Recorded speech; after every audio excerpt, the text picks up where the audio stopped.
اور اپنی پراسرار شخصیت اپنے گھر والوں پر ظاہر کر کے دنیا کا 8واں عجوبہ تو بالکل بھی نہیں بننا چاہتی تھی۔ لیکن میری فیملی حیران پریشان میرے معمولات نوٹ کر کے میری ان تبدیلیوں کا سبب جاننا چاہتی تھی، لیکن سب صابن کے جھاگ کی طرح بیٹھ گئے۔ اب پھر کچھ عرصے سے خوابوں میں پہلے کی طرح گر گئی، سب کچھ پہلے جیسا تھا، مگر اب مجھے اپنے ارد گرد ایک نامانوس وجود کا احساس اٹھتے بیٹھتے ہونے لگتا تھا۔ ایسے لگتا جیسے میں کوئی نادیدہ قوت کے نظر میں آ گئی ہوں، کیونکہ میں جہاں بھی جاتی کوئی انجانا وجود میرا پیچھا کرتا۔ کسی کو تو محسوس نہیں ہوتا، مگر مجھے صاف محسوس ہوتا۔ یہ خیال ایک بجلی کے جھٹکے سے بھی تیز میرے دماغ کا حصہ بنتا تھا، اور پھر قرآن مجید کی کچھ آیتوں کا ترجمہ بار بار میرے دماغ میں آنے لگا، جن میں جنات کا ذکر بہت واضح الفاظ میں کیا گیا ہے۔ پھر میرے دماغ میں یہ بات بیٹھ گئی کہ کہیں گڑبڑ ضرور کی ہے میں نے، مگر سمجھ میں نہیں آ رہا تھا کہ ایسا کیا کیا ہے میں نے جس سے جنات کی نظر مجھ پر اور میرے خیالات پر پڑی۔ بہت زیادہ سوچنے کے بعد مجھے اپنے وہی الفاظ کے سوا کچھ یاد نہ آتا جب میں جنات کی باتیں سن کر کہتی، مگر لاکھ سوچنے کے باوجود بھی اپنی سوچ کو عملی جامہ نہ پہنا سکتی، اور بغیر دماغ میں آئے میں اس پر یقین کیسے کر لیتی۔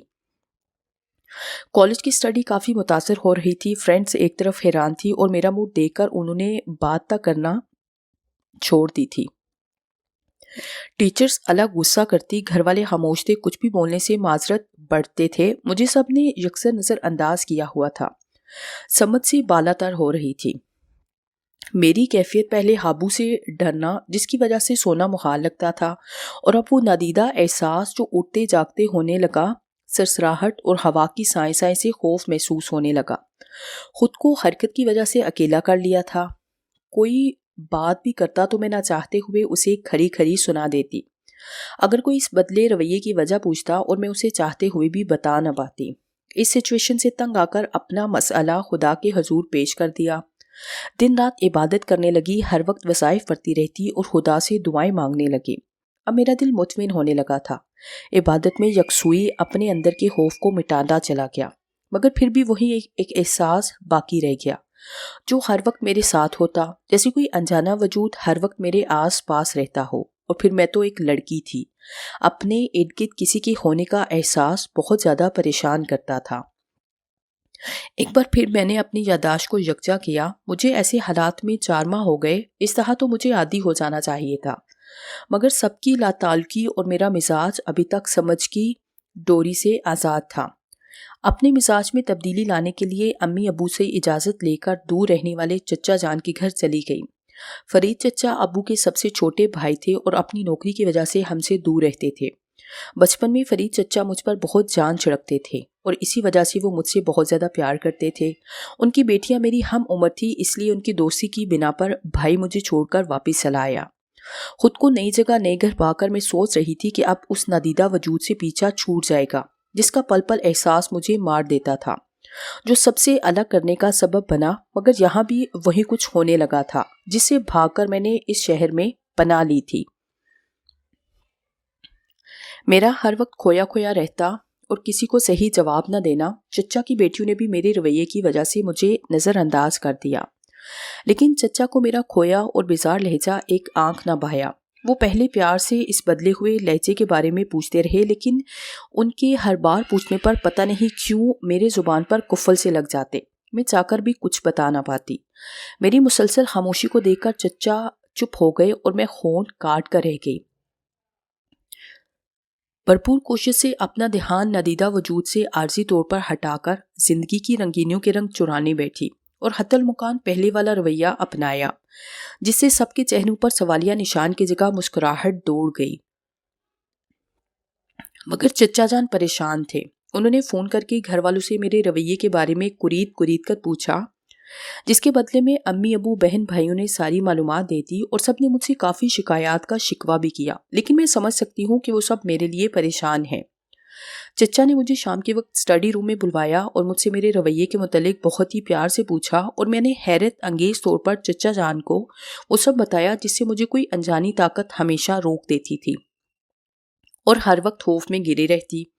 ایک خوف سا ہر وقت میرے ارد گرد چھایا رہتا، وہی ہانپ، خوفناک چہرے، بھیانک آوازیں اور سب سے بڑھ کر وہ نادیدہ وجود کا احساس۔ سب کچھ بغیر روک ٹوک کے میں نے بہتے آنسو میں کہہ دیا۔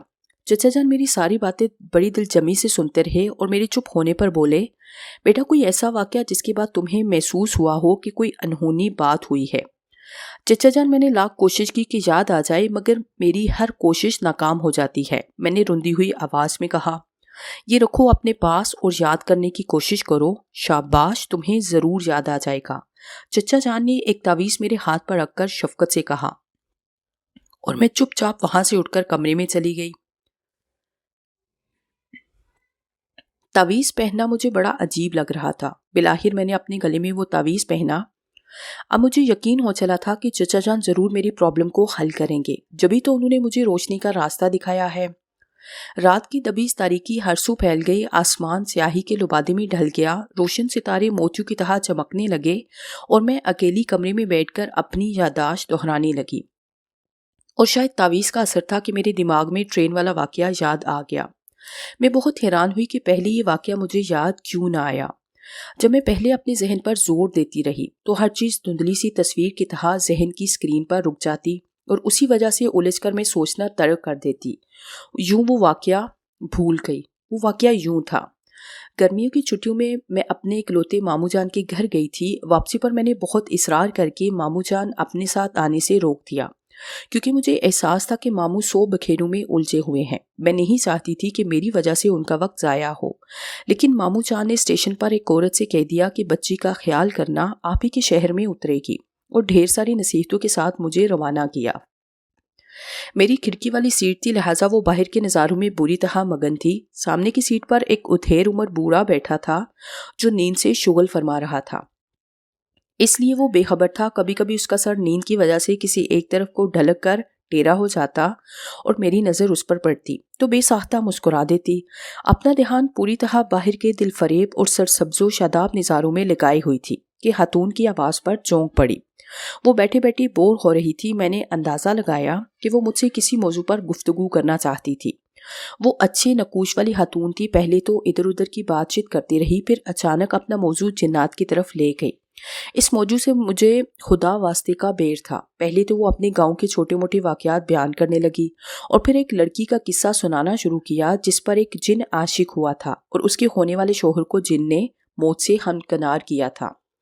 میں اپنے خیالوں میں مگن تھی کہ ٹرین ایک جھٹکے سے رکی اور سامنے والے شخص نے ہڑبڑا کر آنکھیں کھولی اور مچھی آنکھوں سے اسٹیشن کا نام دیکھتے ہی گھبرا گیا۔ شاید وہ ایک اسٹیشن آگے پہنچ گیا تھا۔ اب ہماری گفتگو کا رخ اسٹیشن کی ویرانی اور بدحالی کی طرف گھوم گیا تھا اور ہم دوبارہ بات چیت میں مصروف ہو گئے تھے کہ اچانک ٹرین میں ایک نوجوان چڑھ کر آیا۔ اس کے کندھے پر چرمی بیگ لٹکا ہوا تھا۔ وہ نوجوان بہت خوبرو تھا، جیسے کوئی شہزادہ ہو۔ وہ بالکل میرے سامنے والی سیٹ پر ٹیک لگا کر آرام سے بیٹھ گیا۔ اس کا صحت مند وجود قابل رشک تھا۔ خوبصورت صاف چہرہ، سلکی کانوں تک خوبصورت بال، گھنی مونچھیں اس کے وقار میں بے پناہ اضافہ کر رہی تھی۔ کپڑے اس نے بہت خوبصورت پہن رکھے تھے۔ میں نے ایک ہی پل میں اس کا ایکس رے کر لیا اور دوبارہ خاتون کی طرف متوجہ ہوئی۔ ٹرین دوبارہ چل پڑی۔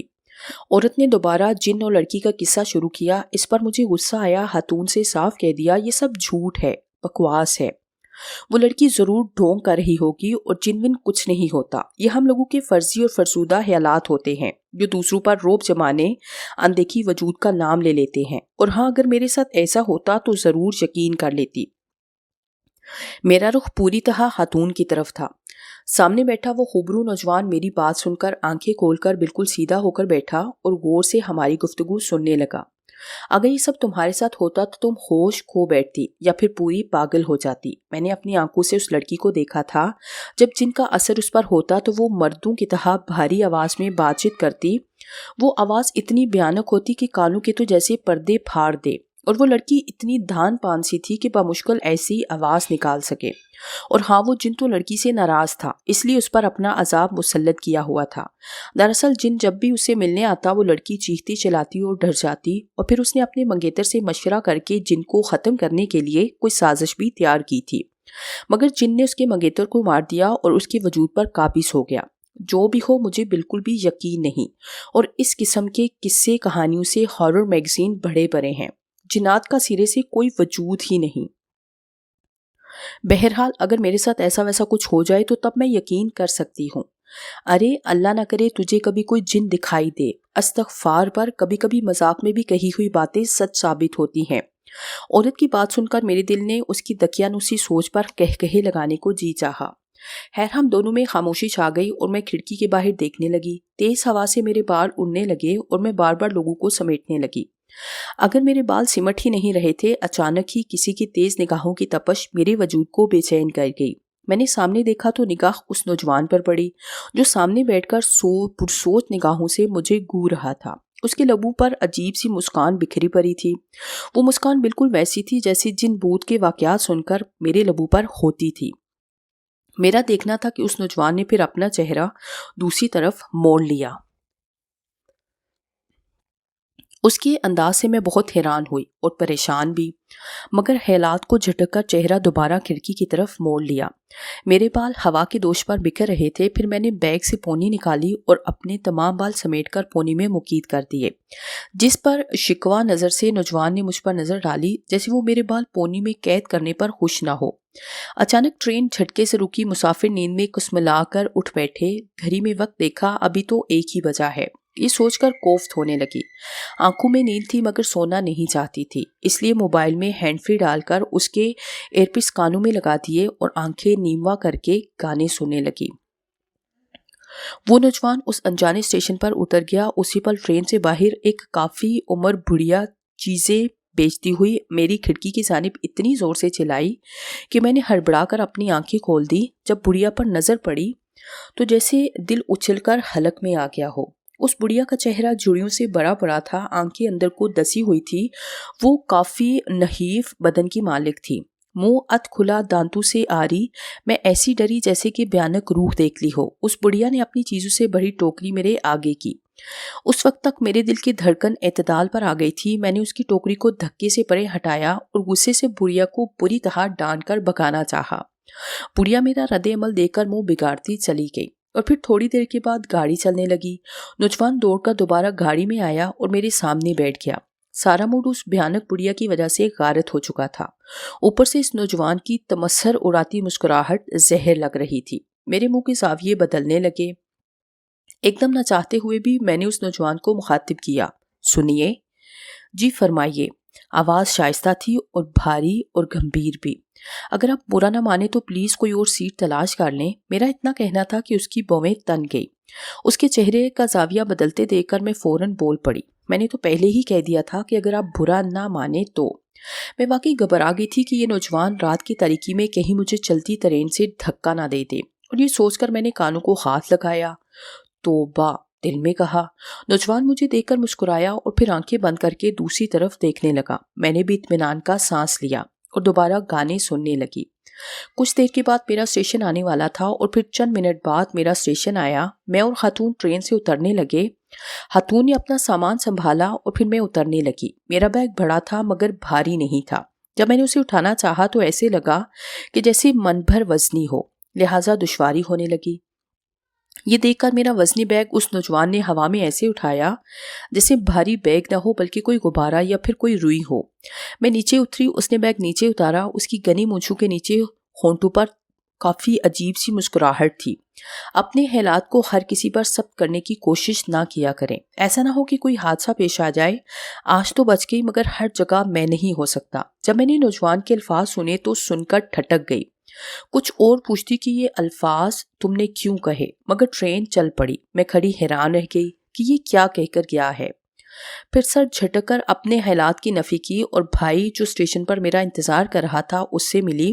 قریب اس کی گاڑی کھڑی تھی۔ میں نے جب اپنا بیگ اٹھایا تو مجھے عجیب حیرت ہوئی کیونکہ اب بیگ ذرا بھی بھاری نہیں تھا۔ میں بھائی کے ساتھ گھر آئی اور اس واقعے کو نظر انداز کر دیا۔ جب یہ واقعہ میرے ذہن میں آیا تب فوراً وزیر چچا جان کو بتایا۔ انہوں نے پوری بات سنی اور پھر میرے سر پر ہاتھ پھیر کر بولے، بیٹی مجھے جس کا ڈر تھا وہی بات ہوئی۔ میری آنکھیں پھر نمناک ہونے کے لیے بےتاب تھی۔ چچا جان، اس واقعے کے بعد مجھے ڈرانے خواب آنا شروع ہوئے۔ سمجھ نہیں آتا کہ اس نوجوان نے مجھ سے یہ سب کیوں کہا۔ بیٹا مجھے بھی پتہ نہیں، مگر مجھے اتنا یقین ہے کہ وہ نوجوان ضرور جانتا تھا کہ تم پر مصیبت آنی ہے، اس لیے پہلے ہی تمہیں آگاہ کیا، اور وہی بتا سکتا ہے کہ تمہارے ساتھ کیا ہوا، کیوں ہوا، کب ہوا۔ اسی نوجوان کے پاس اس پیچیدہ ڈور کا سرا ہے، وہی یہ الجھی ڈور سلجھا سکتا ہے۔ مگر چچا جان، وہ تو کسی اور جگہ کا رہنے والا تھا، اور وہ ٹرین لاہور تک جا رہی تھی۔ اتنے بڑے شہر میں ہم اسے کیسے ڈھونڈیں گے؟ میں حیرانی سے بولا۔ ہاں یہ بات تو ٹھیک ہے، مگر ایک بات تو صاف ہوئی کہ اسی تعویذ کی وجہ سے تمہارے دماغ نے کام تو کیا، اور جس بزرگ نے مجھے یہ تعویذ دیا ہے وہ بہت اللہ والے ہیں، ولی اللہ ہیں، میرے دوست کے والد محترم ہیں۔ جب بھی میں کبھی پریشان ہوتا ہوں تو ان سے بات کر کے مطمئن ہو جاتا ہوں۔ چچا جان، ہم چلتے ہیں ان کے پاس، میں خوش ہو کر بولی۔ ہاں میں نے بھی یہی سوچا ہے، چچا بولے۔ اور اگلے دن ہم ان بزرگ کے گھر ان کے سامنے بیٹھے تھے۔ روبدار اور نورانی شخصیت تھی، سفید داڑھی، سفید چہرہ، پرنور چہرہ چمک رہا تھا۔ انہوں نے سفید چادر کندھوں پر ڈال رکھی تھی۔ انہوں نے توجہ سے میری ساری بات سننے کے بعد کہا، بیٹا اس دنیا میں الہامی کتاب قرآن مجید ہے، جس میں انسانوں اور جنوں کے وجود کا بہت واضح الفاظ میں ذکر آیا ہے، جس سے انحراف ناممکن ہے۔ ویسے تمہاری بات بھی درست تھی، جب تم نے نادیدہ وجود کو دیکھا ہی نہ ہو تو پھر کس بنیاد پر یقین کر سکتی ہو؟ تم ناسمجھ اور کم عمر تھی، اس عمر میں تم اپنی نظریات اور مشاہدات پیش کرنا چاہتی تھی، اس لیے دوسروں کی خاص بات بھی تمہیں بے سروپا لگی۔ بزرگ نے کتنا درست اور صحیح اندازہ لگایا تھا، میں حیران ہو کر حیرت میں جیسے ڈوب گئی۔ اور وہ بڑھیا جسے تم نے برا بلا کہہ کر ڈانٹ دیا تھا، وہ اسی وجہ سے تم سے بہت زیادہ ناراض ہوئی تھی، تمہارے رویے سے وہ دکھی ہوئی تھی، وہ تمہیں سبق سکھانا چاہتی تھی، مگر اس نوجوان کی وجہ سے خاموش تھی جس نے تمہاری حفاظت کا بندوبست اپنے سر پر لیا۔ لیکن اس بڑھیا کو تم پر بہت غصہ تھا، اس لیے اس نے تمہیں خوابوں میں تنگ کرنا شروع کیا۔ شاہ صاحب، میں سمجھی نہیں، وہ بڑھیا اور نوجوان آپس میں کیا رشتہ رکھتے تھے؟ بیٹا دراصل وہ نوجوان اور بڑھیا انسان نہیں بلکہ جنات میں سے تھے۔ وہ نوجوان مسلمان جن تھا اور کافی رحم دل تھا، اور وہ بڑھیا غیر مذہب تھی اور شر پسند تھی۔ وہی بڑھیا تم پر ناراض تھی، جو بھول تم سے ہوئی وہ بڑھیا اس کا بدلہ لینا چاہتی تھی، مگر نوجوان نے بڑھیا کو روکا، اس کی منت سماجت کی، بڑھیا نہ مانی تو نوجوان نے تمہاری حفاظت کا ذمہ لے لیا اور ہر وقت سائے کی طرح تمہارے ساتھ رہنے لگا، مگر تمہیں ایک انجانے احساس نے ستانا شروع کیا۔ شاہ صاحب کی باتیں سن کر میرے ارد گرد دھماکے سے ہونے لگے، میں حیرتوں کے پہاڑوں میں جیسے دفن ہونے لگی۔ میرا منہ حیرت سے کھلا تھا، کتنے ہی پل میں ساکت و جامد رہی اور کتنے ہی پل یوں ہی بیت گئے۔ لیکن شاہ صاحب وہ میرا پیچھا کیوں کر رہا ہے؟ خوف آتا ہے مجھے اس احساس سے، اور اس نے میری حفاظت کا ذمہ کیوں لیا؟ یہ میری سمجھ سے بالا تر ہے، میں نے الجھ کر کہا۔ تمہارے ہاتھ کی کلائی پر ایک نیلے رنگ کا نشان یا تل موجود ہے۔ میں نے جلدی سے کلائی دیکھی تو واقعی میری ہاتھ کی کلائی پر تل موجود تھا، حالانکہ میں نے شاہ صاحب کو اپنا ہاتھ دکھایا نہیں، میں نے پوری آستین والی قمیض پہنتی تھی۔ مگر اس نقطے سے کیا مطلب ہے؟ میں نے سوال کیا۔ اسی وجہ سے تم اس کی حفاظت میں ہو، اور وہ کوئی عام جن نہیں، سردار جن کا بیٹا ہے، بہت مہربان اور نرم دل ہے۔ وہ خود تو مسلمان ہے، مگر وہ بڑھیا غیر مذہب تھی۔ اس کے تمہارے خیالات جان کر تم سے نفرت ہو گئی اور تمہیں نقصان پہنچانے ہی والی تھی کہ خدا کو تم پر ترس آیا۔ وہ جن تمہارے اور اس بڑھیا کے درمیان موجود دیوار بن کر کھڑا ہو گیا۔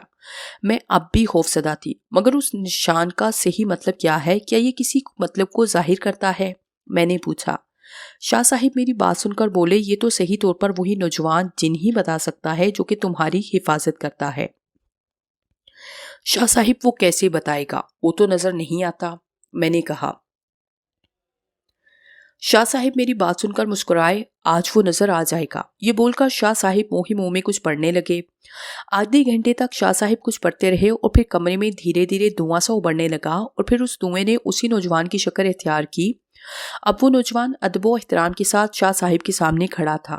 آپ؟ اسے دیکھ کر میرے منہ سے بے اختیار نکلا، کیا پوچھنا چاہتی ہیں آپ؟ وہیں گمبھیر آواز شائستہ لہجے میں بولا، مجھ سے کیا غلطی ہوئی جس کی وجہ سے آپ اتنی بڑی سزا دے رہے ہیں؟ اپنے حالات کے اظہار پر پابندی تو نہیں؟ اب جب کہ میں نے یقین کو پا لیا ہے، یہ سزا ختم ہو جانی چاہیے، میرا پیچھا چھوڑ دیں، ہر وقت سائے کی طرح ساتھ رہنا، کیا یہ صحیح یا اچھی بات ہے؟ اگر غلطی ہوئی تھی مجھ سے تو میں نے سدھار لی. مان چکی ہوں کہ آپ لوگوں کا وجود بھی اس دنیا میں موجود ہے اور دیکھ بھی چکی ہوں. یہ بھی مان چکی ہوں کہ آپ کی بھی اپنی دنیا ہوتی ہے، اچھے برے جن ہوتے ہیں، مسلم اور غیر مذہب کو بھی مان چکی ہوں. ہر چیز پر یقین قائم ہو چکا ہے. میری ہچکی بن گئی. نوجوان نے خاموشی سے سر جھکایا. میری کسی بات کا اس نے جواب نہ دیا. ذہنی مریض بن چکی ہوں، کسی سے بات نہیں کر سکتی. ہر وقت طبیعت پر ایک عجیب سا تاثر رہتا ہے. سب نے مجھے اکیلا چھوڑ دیا. میری سودائی حالت کے پیش نظر کبھی میں نے آپ کو نقصان نہیں پہنچایا، پھر کیوں یہ اذیت میرے حصے میں آئی؟ میں نے دل کا سارا غبار باہر نکالا. کمرے میں سکوت طاری، گہری خاموشی تھی، یا پھر میری ہچکیوں کی آواز. مجھے آپ سے کوئی شکایت نہیں. نوجوان نے دکھ سے کہا. یہ سوال کہ میں تمہارے پیچھے کیوں پڑا ہوں تو میرا جواب ہے کہ کسی غلط ارادے سے نہیں بلکہ آپ کی حفاظت کر رہا تھا کہ ہماری قوم کے کسی فرد سے آپ کو نقصان نہ پہنچے، اسی لیے اب تک آپ کے ساتھ تھا. میری حفاظت کی کوئی خاص وجہ؟ کہ آپ ہر اس لڑکی کی حفاظت کریں گے جس کو کسی جن یا کسی چڑیل سے خطرہ ہو؟ نہیں، اصل میں اب بتاتا ہوں. جب آپ نے اس غیر مذہب بڑھیا کو ڈانٹ دیا تو مجھے بھی اس وقت آپ پر غصہ آیا، مگر بڑھیا کے عزائم بہت بھیانک تھے. وہ ہر حال میں آپ کو چھٹی کا دودھ یاد دلانا چاہتی تھی. میں کبھی بڑھیا کو نہ روتا اگر میں آپ کے ہاتھ کی کلائی پر اس نیلے رنگ کا تل نہ دیکھتا. اسی تل کی وجہ سے آپ مجھے عزیز ہو گئی. ایسا ہر تل یا نشان ہمارے خاندان کی وراثت میں چلا آ رہا ہے. ہمارے بزرگ کہتے ہیں کہ یہی ہماری اصل پہچان بن سکتا ہے. اور پھر جب آپ کے ہاتھ کی کلائی پر وہی نشان پایا جیسے میرے ہاتھ کی کلائی پر ہے، جو ہماری وراثت کی پہچان ہے. یہ نشان نسل در نسل ہمارے ہاتھ کی کلائیوں پر چلا آ رہا ہے. لیکن جب بالکل ویسا نشان آپ کی کلائی پر دیکھا تو مجھے ایسے لگا جیسے آپ ہماری قوم کی ایک فرد ہے، اور میری ناسمجھی تھی کہ میں آپ کو پسند یعنی چاہنے لگا. میں نے اس بڑھیا کو سمجھایا کہ وہ تم سے دور رہے. پہلے تو وہ نہ مانی اور بدسور تمہیں خوابوں میں اور ڈراؤنی آوازوں میں پریشان کرتی لگی. اگر میں بیچ نہ ہوتا تو پتہ نہیں وہ بڑھیا آپ کے ساتھ کیا کرتی. پھر میں نے اس بڑھیا کی بہت منت سماجت کی. پھر وہ مان گئی. اس نے مجھ سے وعدہ کیا کہ وہ آپ کو ہرگز پریشان نہیں کرے گی. مگر ایک انجانا خوف مجھے لاحق ہو گیا کہ اگر میں نے آپ کی حفاظت سے غفلت برتی تو وہی بڑھیا آپ کو نقصان نہ پہنچا دے. پھر میں نے اپنے بزرگوں سے آپ کے لیے بات کی، مشورہ مانگا تو آپ کو اپنا ناممکن ہی نہیں ناممکن تھا.